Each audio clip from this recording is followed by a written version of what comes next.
Доброе утро, рад вас приветствовать на каналах национальной вещательной компании «Саха». Напоминаю, что вы смотрите нас в прямом эфире на НВК «Саха», а в Якутия-24 и общественном телевидении России мы идем в повторе с 8 часов утра. Сегодня 4 декабря, день недели среда. Всем отличного настроения, середина рабочей недели. До Нового года остается всего 27 дней. Можно смело уже вести отчет и, кстати, задумываться о новогодних подарках. То, что вы будете дарить своим родным или близким. Ну а пока вы можете передать им просто приветы по нашему студийному номеру 8 914 279 22 62, поделиться каким-то радостным, интересной новостью, например, или событием. Сегодня, кстати, особенная дата для тех, кто отмечает или имеет отношение к информатике. Сегодня День российской информатики. Вот так он был выделен в отдельный праздник, и всех, кто связан с этой датой, хочется поздравить. По народному календарю считалось, что сегодня введение или введение ворота зимы. Народ приметил, что в это время начинают наступать очень сильные морозы. Кстати, это ощущается и у нас в Якутии, уже начинает холодать. В некоторых районах нашей необъятной Якутии уже и минус 50 было. Что же будет сегодня с прогнозом погоды прямо сейчас? Сегодня, по данным Якутского управления по гидрометеорологии и мониторингу окружающей среды, в центральных Улысах утром минус 39, минус 44 градуса, днем минус 24, минус 29, в Заречье минус 30, минус 38 утром, днем минус 24, минус 37, на юге республики утром минус 25, минус 26, днем минус 24, минус 26, в Вилюйских Улусах минус 34, минус 36, днем минус 30, минус 31, в Нижнеленских Улусах минус 37, минус 39, днем минус 29, минус 34. На западе республики минус 31, минус 37, днем минус 29, минус 33. В Колыму-Дигирских Улусах минус 18, минус 47, днем минус 27, минус 36. В Янских минус 28, минус 39 утром, днем минус 30, минус 35. На северо-западе утром минус 32, минус 47, днем минус 30, минус 35. В Якутске в 6 утра температура воздуха была минус 33 градуса, атмосферное давление 768 миллиметров ртутного столба. Ветер западный будет дуть со скоростью 3,8 метров в секунду. Днем же ожидается минус 33, минус 35 градусов. А мы продолжаем наш эфир. В этом году много юбилейных дат, связанных с охраной природы. Так, 25-летие отмечает Министерство охраны природы. Кроме этого, мы отмечаем 80 лет создания службы лесного хозяйства Якутии и 75 лет службы авиалесоохраны. И сегодня у нас с утра в студии гости. Это Агеев Алексей Николаевич, заместитель министра экологии, природопользования и лесного хозяйства Республики Саха-Якутия. Доброе утро. И Леонов Владимир Сергеевич, руководитель как раз-таки учреждение связано с авиалесоохраной. Собственно говоря, так оно и называется. Доброе утро. Доброе утро. Первый вопрос, Алексей. Вам праздник, 80 лет, к чему подошли к этой дате? Лесное хозяйство Якутии было организовано в 1939 году постановлением Совета народных комиссаров Якутской ССР. У истоков стоял тогда Константин Георгиевич Аникин, заслуженный лесовод РСФСР. В прошлом году ему исполнилось 115 лет, и в эту знаменательную дату мы ему в сквере лесника установили бюст. Открыли памятник, увековечили его память. Сквер лесника — это вот в парке культуры и отдыха? Да, который в парке культуры и отдыха находится. А вообще, вот как дата отмечается, возможно? Есть ли какие-то традиции, возможно, у лесников, связанных с этой датой? Конечно. Оно организовано было у нас, лесное хозяйство, 14 февраля, поэтому к этой дате мы всегда собираем своих лесников, проводим какие-то мероприятия, семинары, совещания и прочее. Награждаем заслуженных, так скажем, работников, которые проявили себя в той или иной сфере, в том числе и по тушению лесных пожаров. Ну, по лесным пожарам это, конечно, отдельная тема, которая волновала все лето и осенне-весенний, скажем так, период жителей республики. Лес все равно горит. Какие основные причины пожара вы бы выделили? Ну, этот год был весьма сложным по возникающим пожарам. В этом году в основном горели севера, труднодоступные и удаленные территории. И основная причина – это в 97% случаев это сухие грозы, природный фактор. Все-таки природа выступает на первое место, не человек. По республике Саха-Якутия, конечно, природа. Территория обширная, человеческий фактор только рядом с населенными пунктами, где возникают пожары, а так на удаленных труднодоступных это сухие грозы. Мгм. А вот многие споры были связаны с тем, тушить, не тушить пожар, почему мы его где-то тушим, где-то не тушим. Вот какая градация была лесных пожаров и как принимается решение о Ну, ликвидации? это установлены так называемые зоны контроля Министерством природных ресурсов и экологии Российской Федерации. И там, где как раз, опять же, труднодоступная территория удаленная, есть возможность не тушить данные пожары, если расходы на тушение кратно превысят ущерб, нанесенный пожарами. В этих случаях принимается решение комиссии чрезвычайных ситуаций о приостановке тушения. Но, безусловно, без авиалесоохраны в данном случае не обойтись, тем более у нас в Якутии обширный субъект, и добраться до лесного пожара можно только посредством, Владимир Сергеевич, только ваших самолетов. 75 лет – это достаточно большой срок, с чего все начиналось? Ну, все начиналось в тяжелые военные годы. Вот у нас имеется отчет за 1944 год в оригинале, который мы отдали сейчас в музей леса, который находится на Дежнево. Значит, в этом отчете все расписано, как начиналось, как были первые полеты. Первый полет состоялся 10 июня 1944 года на самолете ПО-2. Это боевые летчики, которые прилетели в Якутию. Эти два самолета были выделены из состава Иркутской лесоохранной экспедиции. В этот год налетали 370 часов. Второй полет был совершен в этот же год, в 1944 году, уже с Алекинска. То есть два авиаотделения, которые первые начинали, это Якутский и Алекинский. Уже в 1945 году было выделено отдельно Лесавиа за номером 09, и также из Иркутской экспедиции. И уже дальше потом шла масса преобразований, где мы были федеральные. Сейчас уже с 2007 года мы перешли в состав республики. То есть с учетом изменения всех нормативных документов. Это были сложные военные годы. Даже в отчете написано, тяжелейшие годы правительством ЯССР был решен вопрос о финансировании данных полетов. То есть, видите, в войну, когда разруха, когда голод был, ну, война еще шла вовсю, было принято решение охранять леса. То есть это все-таки наше богатство. Какие сейчас средства из пожаротушения в вашей службе? Какие самолеты, возможно, вы задействуете или вертолеты? Вы знаете, сильно, конечно, меняется модернизация воздушных судов. Все воздушные суда мы привлекаем от авиакомпаний местных. Собственной авиации у нас в настоящий момент нет. До 2006 года мы были в составе Федеральной службы авиалесоохраны. Там были более 100 своих собственных воздушных судов, которые мы могли маневрировать по всей территории Российской Федерации. Сейчас немножко это усложняется. И мы привлекаем воздушные суда авиакомпаний. В основном это местные. Ан-2, Ми-8, Л-410, легкомоторный, Тундра, там, Сесна. В этом году привлекали самолеты Ан-26, потому что, вот, как Алексей Николаевич сказал, 2/3 пожаров в этом году, как ни странно, были в арктической зоне. Территории удаленные, труднодоступные, где ранее мы пожары не тушили. Но с учетом изменения климатических условий произошел пик горимости именно там. Ранее сход снежного покрова, очень высокие дневные температуры, ветреная погода.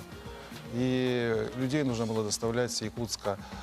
Федеральный резерв, который мы привлекали, даже с Благовещенска. То есть затраты были очень большие, сложности были определенные. Территория у нас огромнейшая, в отличие от других территорий наших субъектов. Парашютисты тоже входят, да, в вашу? Да, у нас имеются парашютисты пожарные, десантники пожарные и летчики-наблюдатели. Это вот основной наш состав, который занимается тушением, сначала обнаружением и тушением лесных пожаров. Парашютистов пожарных, десантников пожарных мы подготавливаем сами. У нас есть свой учебный центр, то есть это дополнительная профессия для молодых людей, которые хотят помогать в тушении пожаров. Алексей Николаевич, есть возможность поздравить своих коллег с профессиональным праздником. Вам слово. Ну, конечно же, хочется всех наших работников природоохранной отрасли поздравить с этими юбилейными датами, как вы сказали в начале. 3 юбилейных датах нашего министерства. Это 25 лет министерства самого, 80 лет лесного хозяйства и 75 лет лесохраны. Поэтому всех работников природоохранной отрасли поздравляю с этими знаменательными датами. Желаю крепкого здоровья, стабильности и успехов во всем. Спасибо большое. Хочется присоединиться ко всем поздравлениям, поздравить сотрудников тоже авиалесоохраны с этим знаменательным праздником, 75 лет, большой юбилей, и пожелать вам удачи в той сложной работе, которую вы делаете, спасаете лес от пожаров, сохраняете наши зеленые легкие планеты. А мы продолжаем. Харисхал. Напоминаем, что его можно купить по улице Орджоникидзе, 48, компания НВК «Саха». В рабочее время подходите, можете купить. И в случае покупки, ну, во-первых, это хороший, красивый магнитик на холодильник, а кроме этого вы принимаете участие в розыгрыше призов, который состоится в новогоднюю ночь на канале НВК «Саха». Что можно получить взамен? 2 автомобиля Hyundai Solaris, мотоциклы Regal Moto, трактор Xentai, 11 iPhone, охотничьи ружья, бытовая техника, ювелирные украшения, а также денежные призы 50 и 100 тысяч рублей, и также многое другое. Сейчас эти харисхалы продаются только в нашем офисе по Орджоникидзе, 48, компании НВК «Саха». А мы продолжим сюжетом из Хангаласского улуса. Чуть ли не каждое помещение Центра культуры Саргиты-Гюльгете в эти дни занято группами людей совершенно разного возраста и репетирующими танцевальные номера. Все они готовятся к юбилейному концерту народного ансамбля танца «Молодость Эркени». В зеркальном зале оттачивают свои движения вместе с бессменным руководителем ансамбля Василисой Романовой нынешнее поколение танцоров – юные ученицы покровских школ. Мы будем танцевать наш легендарный танец приветственный, северный, лабыча и твинский, а также нынче поставленный новый танец модерн. Спускаемся вниз и попадаем в кафе. Здесь готовят свой номер участники танцевального коллектива «Гармония». Их руководитель Белла Шапошникова является одной из выпускниц ансамбля «Молодость Эркени». Его Величество танец настолько прочно вошел в ее жизнь, что она связала и свою профессиональную деятельность с этим видом искусства. Белла Шапошникова – учитель ритмики в школе, а в свободное время прививает любовь к движению своим ровесникам. Конечно, испытываем очень большое волнение, потому что мы все-таки есть у меня в коллективе, которые вообще ни разу не танцевали в этом ансамбле. Но, тем не менее, мы как коллектив будем танцевать, который я сама поставила, танец «Великолепный век». В актовом зале на сцене, где будет проходить юбилейный концерт, танец с чоронами репетируют представительницы нескольких поколений ансамбля. Среди них есть даже первые выпускники, например, Юлия Дмитриева. Ансамбль «Молодость Эркени» был основан в 1969 году. Через 5 лет ему было присвоено высокое звание «Народный». С тех пор творческий коллектив является одним из ведущих в хореографическом искусстве Якутии. География выступления ансамбля обширна. Дальние и ближние зарубежье, города-миллионники России и вся Якутия. В свое время участниками ансамбля были председатель Конституционного суда Якутии Александр Кимкимен, руководитель администрации главы и правительства Якутии Афанасий Владимиров, режиссер-постановщик Национального театра танца имени Сергея Зверева Кылола, Людмила Антипина и многие другие. Вот из всего вот этого вот разнообразия, да, гардероба, какой костюм, какие костюмы, да, вот шиты вот прямо вот, ну, можно сказать, даже винтажные получается. Ну, это самые старые у нас. В 1983 году мы ездили по 5 морям и 4 странам. И тогда шили мы очень много северных костюмов. Этот, например, вот чукотский костюм, да, вот это 8 штук такие костюмы были. А потом вот этот ивенского танца Гедя, это мужской костюм. Это в каком году? Это тоже в 1983 году, когда вот ездили по 5 морям. И вот эти костюмы до сих пор надевают? Уже ну, сейчас тоже танцуют вот этими костюмами. Юбилейный концерт ансамбля «Молодость Эркени» состоится 7 декабря в городе Покровске в Центре культуры Саргиты-Гюльгете с 16 часов. Специально для «Нового дня» Виолетта Засимова, Федор Тарасов, Хангаласский улус. Республика Саха-Якутия, в частности, население в республике остается очень сильно закредитованным. Мы берем кредиты потребительские, ипотечные, возможно, на какие-то неотложные нужды. Но иногда бывает такая ситуация, когда мы не можем расплатиться по своей задолженности. И в данном случае приходит на выручку российский закон, который регламентирует то, как мы можем себя объявить банкротом. В этом помогают специалисты компании «Кредитный юрист», которые разъясняют все права и помогают в подготовке документов для того, чтобы объявить себя банкротом. Конечно, не хотелось, чтобы до этого доводилось, но тем, кому необходимы эти советы, далее сюжет. Долг по кредиту – ситуация не из простых и не особо приятных. Если возникли финансовые трудности и нет возможности оплатить задолженность по кредиту, не стоит паниковать. Как объясняют юристы компании «Кредитный юрист», в этом случае следует знать свои права. Иногда люди думают, что после возбуждения исполнительного производства у приставов они не имеют права заявление подать на банкротство. Это не так. Наоборот, при банкротстве физического лица у нас гражданин получается как под защитой банкротства. И мы, наоборот, защищаем от этого, от действий приставов, а именно от удержаний, от арестов, а также других действий приставов. Если долгов стало слишком много, а денег нет и взять неоткуда, можно объявить себя банкротом, советуют специалисты компании. Имеется 3 основных признака, по которым гражданин подходит под статьей 127 банкротства физического лица. Это первое, долг в совокупности должен составлять от 500 тысяч рублей.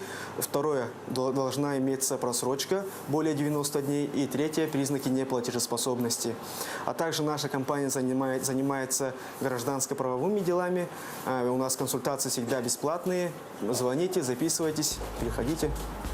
При помощи грамотных специалистов компании «Кредитный юрист» вопрос с долгами разрешился у более 300 клиентов. И им больше не придется общаться с кредиторами и коллекторами. Наш отдел клиентского сервиса занимается досудебным производством. Мы помогаем людям, нашим клиентам со сбором документов, отвечаем на все нужные вопросы. В основном такие вопросы, как удержание. Мы помогаем нашим клиентам приостановить все удержания у приставов, разбираемся со всеми проблемами. Компания «Кредитный юрист» полностью сопровождает своих клиентов по досудебной подготовке, также по анализам документов. Консультация бесплатная. Наталья Колесова, Александр Жуков. Новый день. В последнее время блогеры и не только, различные активные люди стали посещать Якутию. Причем они делают это именно с целью туризма, далее осветить это в своих различных блогах, визит в нашу республику. Буквально недавно к нам приезжали в гости Лиза и Виталия. Это активные блогеры, у которых есть свой канал под названием «Своим ходом». С ними встретилась наш корреспондент Карина Семенова. Молодожены из Санкт-Петербурга Лиза и Виталик уже 8-й год путешествуют по всему миру. За плечами у них более 60 стран. Во время каждой поездки снимают видео с рассказом об особенностях самостоятельного путешествия по этой стране, достопримечательностях и людях, которые им повстречались. Мне очень запомнилось первый день, когда мы покупали себе теплую обувь, покупали перчатки, заходили в разные магазины, и все время был подъем по лесенке, и всегда на лесенках был расстелен ковер. И для нас это был шок, зачем везде ковры. И только потом мы поняли, потому что ступеньки скользкие, чтобы люди не падали, везде эти ковры просто повсюду. Да, это тоже необычно для нас. И то, что машины накрывают специальными тентами, чтобы они не завезли, специальные пуховички для машин, тоже очень здорово. Мы видели последний раз это в Китае, там было очень холодно, у них вот на байках специальные рукавицы, а здесь вообще полностью машина вся. Да. Угу. Да. У меня ассоциировалось, что это просто бескрайнее белое поле, засыпанное снегом, стоят юрты, и люди все укутанные, там какие-то эскимосы бегают. Что такое. Да, ну, да, примерно такое. Поразило то, что мы приехали, сам город Якутск очень инфраструктура сильно развита. То есть мы думали, что здесь вообще все совсем плохо, а здесь и автобусы, вся транспортная система развита. Да, очень много ресторанов, кафешек, весь город светится вечером. Первое впечатление — это какой-то детский восторг, потому что мы около 10 лет путешествуем и постоянно в теплых краях где-то. То есть мы зимы вообще никогда нигде настоящей не видели. И сейчас мы просто увидели этот снег, здесь такая классная атмосфера, она новогодняя. В общем, нам очень нравится. А мне очень понравились люди, потому что если сравнивать с нашей, у нас какие-то более замкнутые, закрытые люди, а здесь такие открытые, более веселые, как-то вот, мне так, вот такие у меня ассоциации.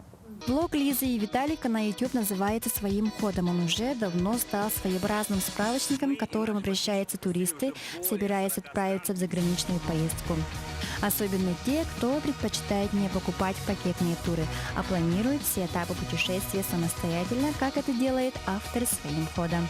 В течение недели ребята хотят создать уникальный выпуск про нашу любимую Якутию. Вас очень сложно снимать, потому что холодно. Я вот сегодня с камерой бегал, 40 градусов минус, она просто заледеневает. Нужно постоянно ее согревать, а просто нужно начинать снимать на самом деле. Нужно не бояться снимать. Если тебе есть что показать, есть что рассказать, у тебя обязательно что-то получится. Да, и мне кажется, можно выбрать для начала свою тему какую-то актуальную. Например, вот только мы сегодня разговаривали, что парень ведет, например, он бармен и начал свой блог про то, как он делает коктейли. Ну, то есть, если ты что-то умеешь, нужно про это и рассказывать. То есть не нужно смотреть вообще ни на кого, нужно делать то, что тебе нравится, и тогда это будет получаться. Я надеюсь, что мы снимем очень крутые выпуски на наш YouTube-канал своим ходом про Якутию. И не только люди из других уголков планеты, но и якутянам очень это понравится. Потому что мы стараемся. Продолжая тему блогеров, то, что они вот так приезжают первый раз в зиму, хочется поговорить о нашей зиме, о том, как надо готовиться к ней и сколько на это будет трат, особенно на одежду. Давайте сейчас посмотрим на экран и оценим, сколько необходимо мужчине для того, чтобы его зимний гардероб состоялся. Ну, шапка. Хорошая такая шапка, ушанка будет стоить где-то в среднем от 10 тысяч рублей. Пуховик качественный по типу Аляски с мехом от 30 тысяч рублей. Перчатки хорошие, не, скажем так, не китайского ширпотреба, 2000 рублей. Подштанники 2000 рублей и унты от 25 тысяч рублей. Мужчину можно одеть за 68 тысяч рублей. Что же касается пуховика, я бы, конечно же, здесь поспорил. В принципе, можно найти куртки подешевле, но вопрос качества будет достаточно спорный. Теперь переходим к женщине. Женщина — это всегда самая затратная часть нашего кошелька. Вот стоит такая очаровательная девушка, наша коллега Евгения Арьянова.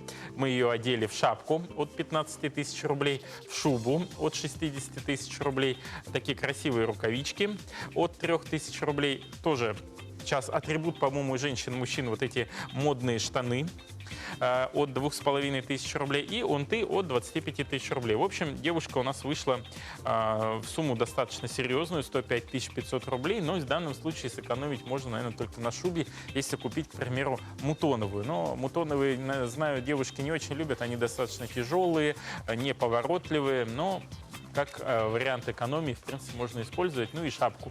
Не такую, а может быть вязаную с капюшончиком, и будет тепло, уютно. Но это факт жизни, поэтому готовьте такие траты. Кстати, очень полезная информация. Ну а мы продолжаем наш эфир. У нас в студии гость, человек, который стал буквально на днях победителем уже ставшего традиционным конкурса «Я инженер», Игнатьев Илмар. Имя весьма интересное. Он работает специалистом по пожарной безопасности службы производственного контроля и охраны труда центральных электрических сетей Якутск-Энерго. Доброе утро, Илмар. Доброе. В первую очередь хочу поздравить тебя с победой. Спасибо. В конкурсе. Был достаточно длительный этап похода за этим призом, потому что конкурс, по-моему, начался еще после весны или с лета. Что тебе предстояло пройти, чтобы получить заветный приз? Ну, вначале нужно подать заявку на участие. В заявке вы, все участники, которые подали, должны пройти отборочный этап. Они должны... есть комиссия, которая рассматривает соответствующие заявки. После чего комиссия одобряет и приходит уведомление, что мы прошли для участия, для представления проектов своих.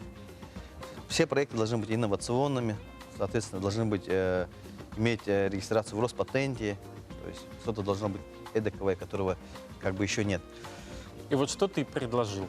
Я предложил приложение Supervision.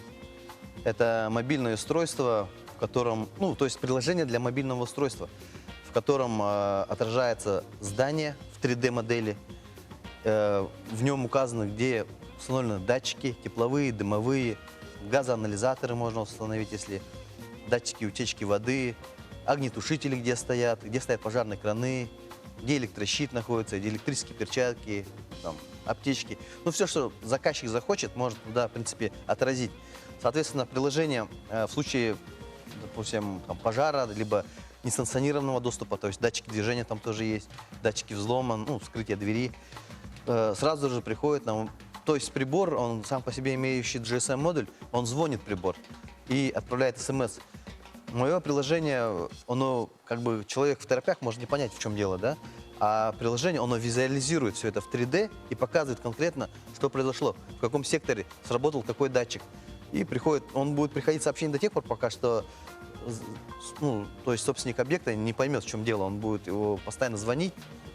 Соответственно, также можно управлять с этого мобильного устройства им. И в мобильном устройстве закладываются описание объекта, площадь, степень огнестойкости, сколько этажей, сколько человек, кто директор. Имеется адаптивная система уведомлений, допустим, можно заранее написать определенные мероприятия, допустим, необходимо перезарядить огнетушители там такого-то числа. Вы это забиваете, и система она автоматически вас уведомляет заранее. Плюс, если несанкционированный доступ, в 3D-модели здания отображены, где находятся камеры видеонаблюдения. Соответственно, с помощью этого приложения также можно посмотреть онлайн, что происходит на объекте. То есть уникальное устройство. Ну, то есть уникальное видеокамеры, да, спокойно можно? Да, можно онлайн видеокамеру смотреть и увидеть, что на объекте происходит. Соответственно, ну, устройство само оно уникально тем, что оно работает, визуализируя смс-сообщения. То есть как бы интернет ему не нужен особо, только для пуш-уведомлений. И интернет нужен для того, чтобы видеокамеры смотреть, потому что... Сколько ушло у тебя времени на то, чтобы создать это приложение? Ну, нам где-то чуть больше года. Сколько человек в команде работало? 3. 3 человека в команде. На какой платформе уже есть это приложение? Можно ли его, допустим, скачать на андроиде или... На андроиде. В данный момент мы сделали на Android. Ну, для iOS есть свои сложности. iOS, она более защищенная, нежели чем Android. И необходим еще MacBook, чтобы сделать такие вот приложения для iOS. Ну, соответственно, мы сделали на Android, провели апробацию. Апробацию мы провели, вначале стенд сделали, на стенде все протестировали, все работает. Ну, нужен был объект. Соответственно, мы предложили это внедрить в дом престарелых для инвалидов. Пансионат есть, Забота, частный пансионат. Директор согласилась, и, соответственно, мы внедрили. И, соответственно, все работает. И вот сейчас как бы внедрили еще в Кангаласскую участковую больницу, чтобы посмотреть, что происходит. Ну, там есть специалист, который согласился тоже, и, соответственно, мы апробацию проводим на нем. Спасибо большое, Илмар, что подошел к нам в программу. Хочется пожелать удачи в твоей разработке, поздравить еще раз с победой в конкурсе «Я инженер» и с главным призом автомобиля от Вячеслава Анатольевича Штырова. А сейчас мы прервемся на короткую паузу. Оставайтесь вместе с нами.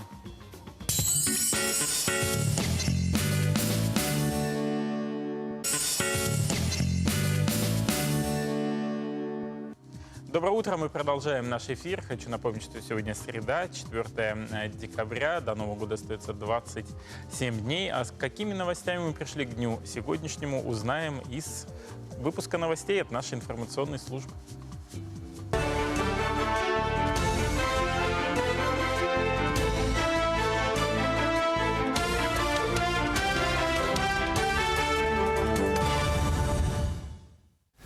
Здравствуйте! В прямом эфире новости в студии Андрей Погорелов с информацией к началу дня. Глава республики накануне работал в Булунском районе. Айсан Николаев побывал в селе Быков, где встретился с педагогическим составом и воспитанниками единственной в регионе агрошколы, специализирующейся на производстве рыбы. Руководитель региона ознакомился с работой производственного цеха по рыбообработке, который был создан в 2016 году. Такой тип агрошколы республике очень нужен. Здесь детям дают не только какие-то эфемерные знания, но и возможность участвовать в процессе отлова рыбы, ее производства и реализации, сказал Айсан Николаев. Помимо этого, глава Якутии осмотрел Центр образования цифрового и гуманитарного профилей «Точка роста», открытый при школе в сентябре этого года. На одной из самых таких северных территорий точек нашей республики уже 80 лет существует школа. Замечательная школа. Ее особенность в том, что она является, наверное, единственной агрошколой в республике, которая специализируется как раз на вопросах рыболовства. И я увидел, как дети и сами перерабатывают рыбу, сами готовят там полуфабрикаты из рыбы, готовят юколу, так. Но и более того, что они не только ее готовят, они ее потом и реализуют. Но и самое главное, парни уже старших классов, они сами непосредственно участвуют в процессе вылова этой рыбы. Вот, то есть они уже с детства приобщаются к этому очень тяжелому труду и рыбаков, и потом переработчиков рыбы. И уверен, что вот как раз вот такой тип агрошколы нам очень нужен. Байгинская детская школа искусств с честью носит имя первого из народа Саха, солиста балета и педагога классического танца и руководителя балетной труппы 50-х годов Иннокентия Христофорова. Пиком сценической деятельности артиста, как и для всего периода становления балетного искусства, стала историческая премьера первого балета «Сир Семеге», которая состоялась в дни празднования 25-летия юбилея Якутской ССР 29 июня 1947 года. На днях в родном селе Юбиляра открыли мемориальную доску и презентовали новую книгу. Праздничное мероприятие посетили родные дочери Иннокентия Дмитриевича. Конечно, я очень рада этому событию. Все-таки это 100 лет. И я рада тому, что имя отца все-таки оно живет. Он был не только первым танцовщиком, педагогом и балетмейстером среди якутов, но и был общественным деятелем. Почему? Потому что он много помогал художественной самодеятельности. Он помогал созданию самодеятельных танцевальных коллективов. Не только в Тате, на своей родине, но и в других улусах республики. В Якутске он помогал созданию хореографического отделения музыкальной школы, которая недавно тоже отметила свой юбилей. Очередную 4-ю партию лесных бизонов привезут в Якутию уже в следующем году. 30 голов доставят из канадской провинции Альберта. Соглашение о передаче животных с агентством парков Канады подписал зампред правительства региона Кирилл Бычков. Республика уже на протяжении почти 20 лет ведет большую работу по реинтродукции лесных бизонов на своей территории. В Якутии создана уникальная инфраструктура для приема, адаптации и выпуска на волю этих древних животных. Подписание очередного соглашения – результат долгой кропотливой работы, сказал зампред региона. Тем временем в Амгинском районе организовали зимнюю подкормку диких копытных животных на участке Кюлепча. Инспекция охраны природы совместно с лесничеством и обществом охотников оставили корм для изюбря. Это животное территорию Амгинского района начало населять с 80-х годов. В данное время популяция расширяется и движется на восток и достигла Чурапчинского района. Охотники проявили инициативу подкормки изюбрей, чтобы отдать дань природе. Кормовая емкость этого участка не позволяет длительное время продержаться изюбрю на охраняемой территории. Поэтому с этой целью мы вывозим сено, чтобы эта подкормка рулонным сеном смогла удержать зверя во время сезона охоты на охраняемой территории. Вот после срока, значит, уже поголовье его намного уменьшится, меньше зверя попадет под выстрел. Вот наша основная цель заключается в этом.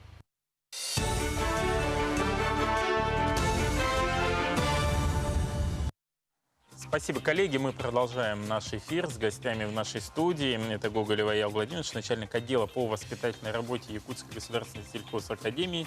Доброе утро. И Василий Домотов, студент Якутской государственной сельхозакадемии, руководитель регионального центра Академия волонтера. Доброе утро. Буквально скоро, по-моему, завтра стартует у вас форум «Тепло Севера». И, в принципе, ЕГС-хаб в этом году стала победителем президентского гранта, связано как раз с волонтерством. Что это был за грант? Какие он перед собой цели и задачи ставит?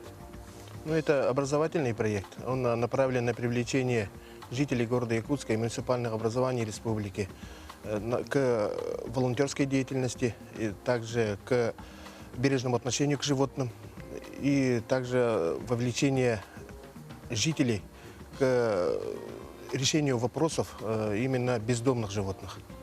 И в рамках данного мероприятия, как вы уже заметили, с 5 по 7 у нас будет республиканский образовательный форум за волонтеров «Тепло Севера».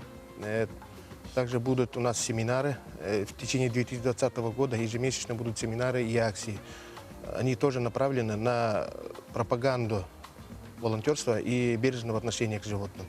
В течение всего проекта будут созданы видеоролики,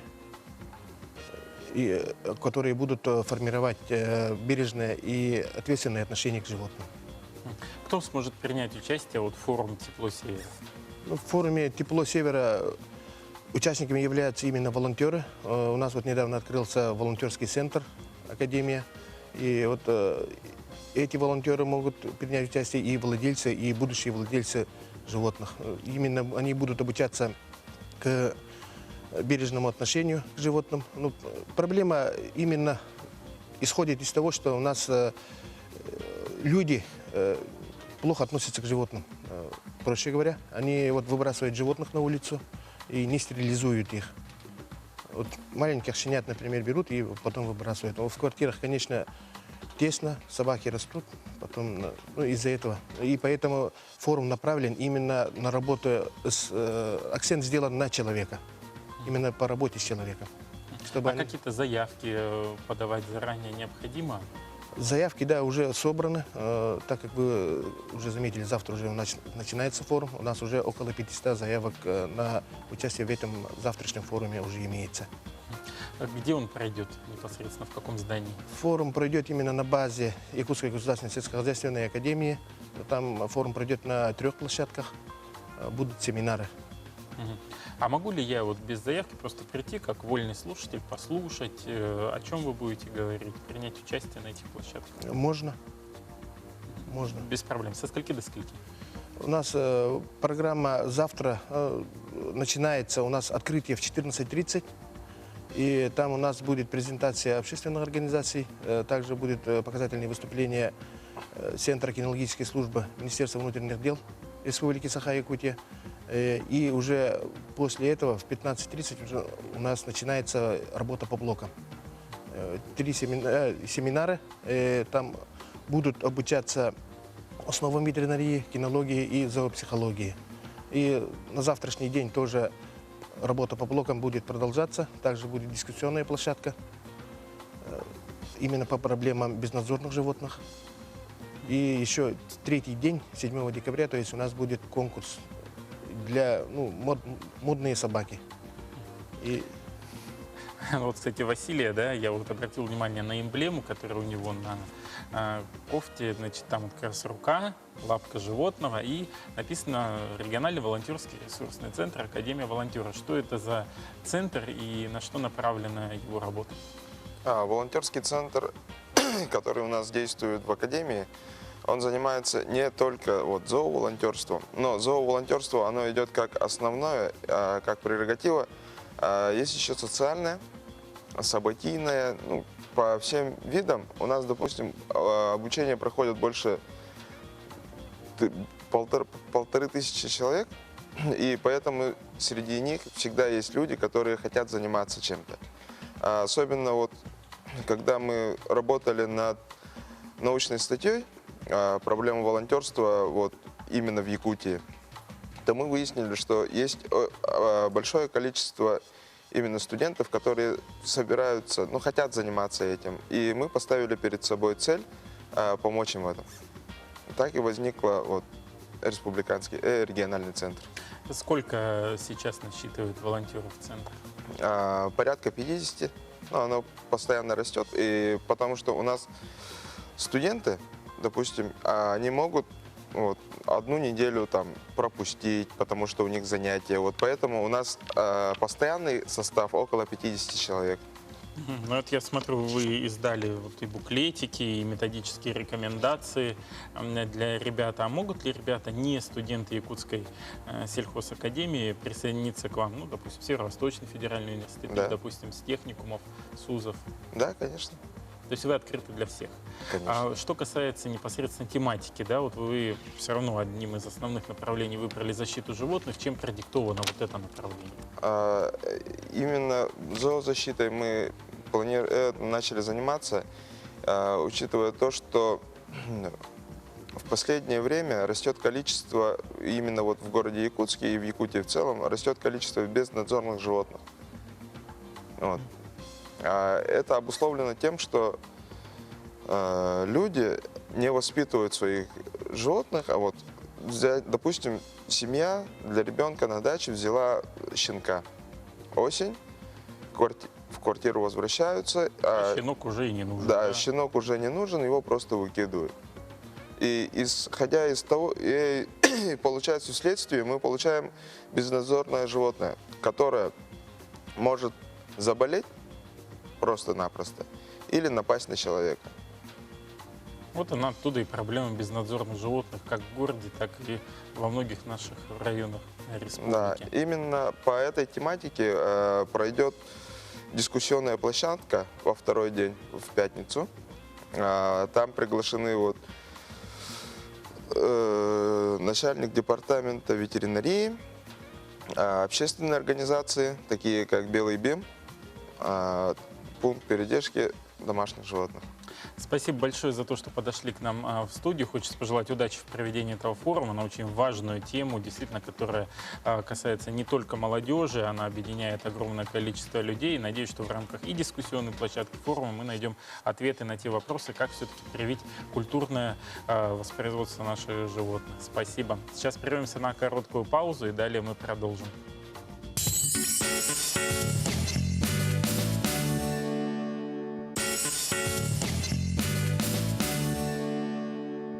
Доброе утро, мы продолжаем наш эфир. Я напоминаю, что вы смотрите «Новый день» на канале НВК Саха в прямом эфире, а также вы можете нас увидеть в повторе с 8 часов утра на Якутия-24 и общественном телевидении России. В студии для вас всю эту неделю работаю я, меня зовут Иван Луцкан.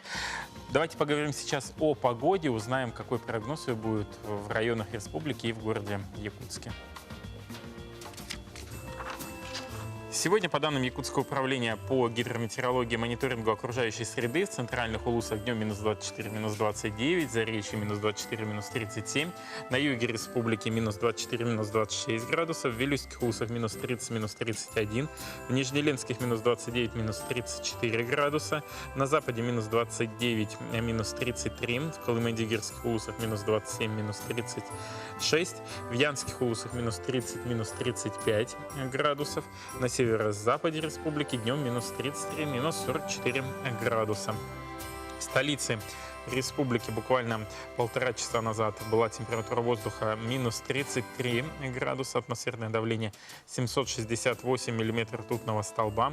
Ветер северо-западный будет дуть со скоростью 3,8 метров в секунду. Ну а днем ожидается температура воздуха на отметке минус 33, минус 35 градусов. Знаете, вот смотрел сейчас заставку к нашей погоде, и стоит отметить, что в этом году площадь Ленина украшена очень красиво, все сверкает так ярко, прямо необычно. А с утра вот сегодня, когда я ехал на работу, прямо наслаждался, такая тишина и вот это мерцание, атмосфера Нового года уже царит в городе. Ну, с учетом того, что фестиваль «Зима начинается с Якутии» закончился, но зима-то только начинается, и началась она именно с нашего региона. Сейчас идет предпраздничная суета, и, безусловно, кто-то в этой предпраздничной суете, возможно, ищет себе и новую работу. Давайте посмотрим, какие вакансии предлагает Центр занятости населения города Якутска. Требуется аналитик, оператор-аналитик, знание 1С предприятия, склад, версия 7.8, знание опыта работы в Excel, знание бухучета. Приветствуется зарплата от 30 тысяч рублей. Требуется бухгалтер, бухгалтер по налоговому учету, высшее образование по специальности, опыт работы, знание 1С, зарплата 1С бухгалтерия, зарплата от 45 тысяч рублей. Требуется ведущий специалист, высшее гуманитарное образование, журналистика, филология, пиар, опыт работы в журналистике, подразделением по связям с общественностью. Зарплата от 48 тысяч рублей. Если вас заинтересовали эти или еще вакансии, обращайтесь в Центр занятости населения города Якутска по адресу Петра Алексеева 6/1 или на их официальных сайтах. И, возможно, к Новому году вы обретете новое место работы. Возвращаясь к новогодней тематике, безусловно, сейчас в предновогодней суете кто чем занят, кто-то закупает, допустим, продукты, кто-то активно ищет себе наряды на Новый год, кто-то, возможно, уже закупает подарки или сделал это в Черную пятницу. Но надо задуматься и об украшении дома, потому что атмосферу можно создавать непосредственно с вашего домашнего очага. Каким образом это можно сделать, расскажет наш следующий сюжет. И сегодня мы научимся делать елочные игрушки, вот такие веселые елочки из фетра. Для этого нам потребуется 2 разных цвета фетра, шаблоны, пайетки, можно разных цветов, ленточка и разные деревянные фигурки. Этот мастер-класс хорошо подходит для детей. Полностью обводим шаблон и вырезаем. Вырезали 2 елочки. Теперь мы отрезаем ленточку. И у нашей елочки будет коричневый.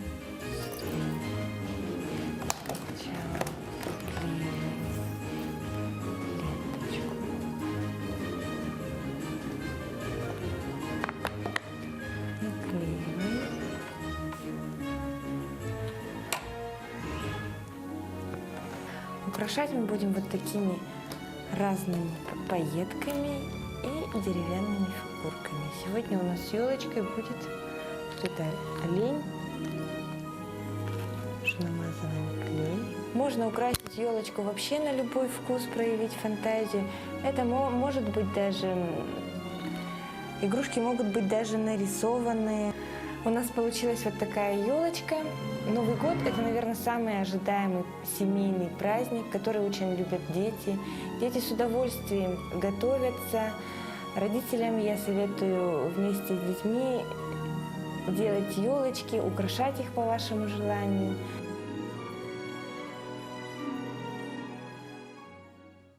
Вот так все просто. Ну а если есть у вас, допустим, свободная минута, почему бы не посетить какой-либо музей? Или, допустим, посмотреть какую-либо скульптуру? Об этом расскажет наша постоянная уже рубрика «Муза музея».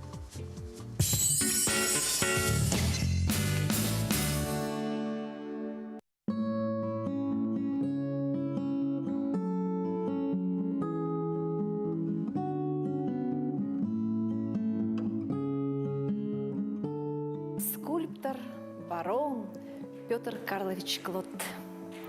И у нас в музее его произведения 2 лошади. Уникальные, интересные, с такой детальной точностью, как он показывает животное, эти мускулы, эти мышцы и характер, передает характер. Вообще история очень интересная. Когда Клод приехал в Петербург, будучи еще военным, он все равно продолжал вырезать фигурки лошадей. Украшал их гриву и хвост делал из волос, какие-то вставки стеклянные в глаза. Да? Эти фигурки очень раскупались. И одна из таких фигурок попала императору Николаю I. На что он сказал: «Кто сей даровитый резчик?» «Барон Петр Карлович Клод, отставной поручик», ответили ему. И вот с той поры Николай I даже сделал ему большой заказ – отряд конногвардейцев, так как он очень любил такие игрушки. Ну а дальше больше. И даже его называли лошадиным мастером. Многие удивлялись, что он в мастерскую приводил жеребцов и прямо оттуда с натуры рисовал и лепил. И все говорили, ну как же барон и в таких условиях. Петербург украшает на Анчиковом мосту целая группа укротителей коней. Мы до сих пор восторгаемся, любуемся, и приезжие. Просто удивительная работа. Тоже интересная история с этой группой. Когда он только первую в 1843 году слепил и выполнил эту работу, приехал король Пруссии. Ему был в таком восторге от этой группы, что Николай I подарил ему. И эта группа коней уехала в Берлин. Петр Карлович сделал вторую работу. Группу коней приехал король Сицилии. Он пожелал, чтобы эта группа коней была у них в Неаполе. Ну, у нас щедрая душа, Николай I подарил ему. И она отправилась в Неаполь украшать сад. И вот только третья группа, которая сейчас стоит на Анчиковом мосту, украшает. Это удивительное произведение. Вот выполнено в 1851 году. И она вот до сих пор радует глаз. Удивительный человек, который вот первую группу коней, он приводил жеребцов из конюшен самого Николая I.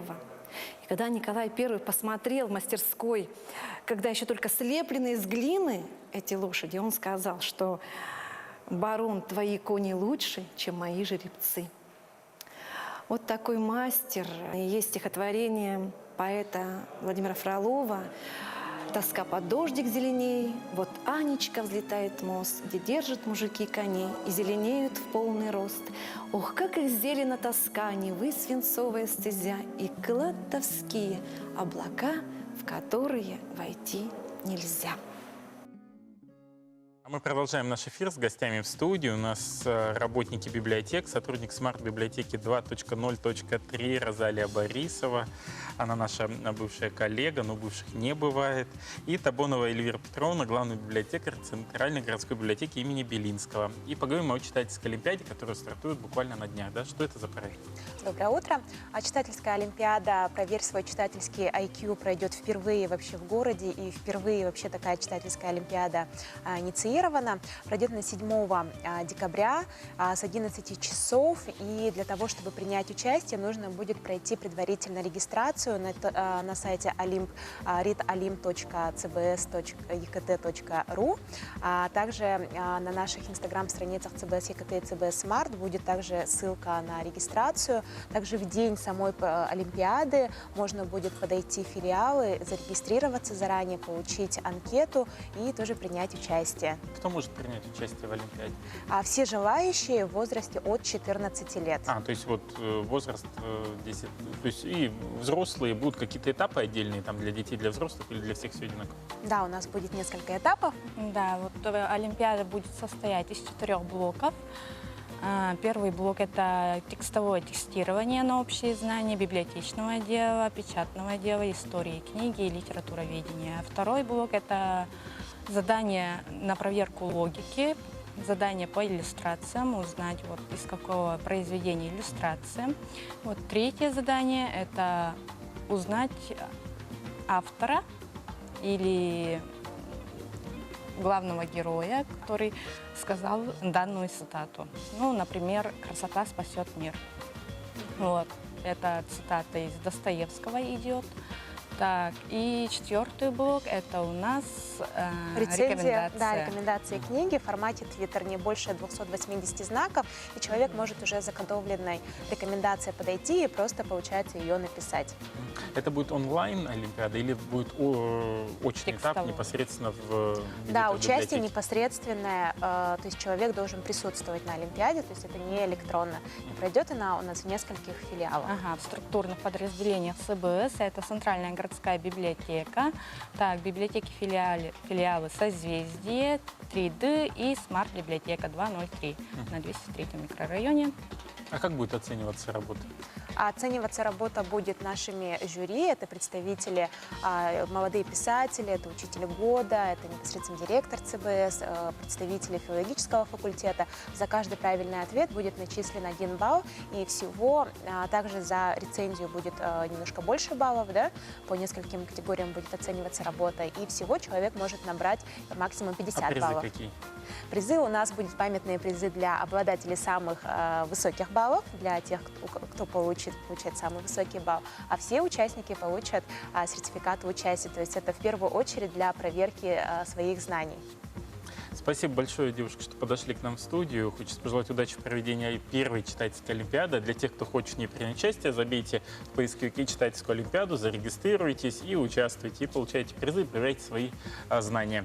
Хочется пожелать всем хорошей среды, хорошей окончания рабочей недели, еще 3 рабочих дня и настроения. Пока-пока.